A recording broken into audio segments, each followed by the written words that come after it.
衛蘭細個嘅時候，愛音樂嘅爸爸送咗一隻 Mariah Carey 嘅 CD 俾佢，從此打開咗衛蘭嘅音樂之路。我嗰陣時13歲，我就開始模仿佢唱歌。我係嗰一刻就覺得好想做一位歌手。多年之後，命運送咗一個彩蛋俾佢，俾佢親手翻去夢想開始嘅地方。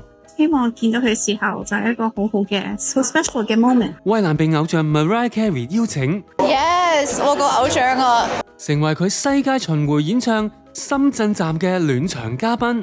做到今天開場嘅嘉賓，我覺得非常非常榮幸。多年後，佢終於真係喺偶像面前唱出自己嘅歌。我拖住佢隻手，跟住我同佢講話，我真係好愛你啊！跟住佢話 Congratulations on everything。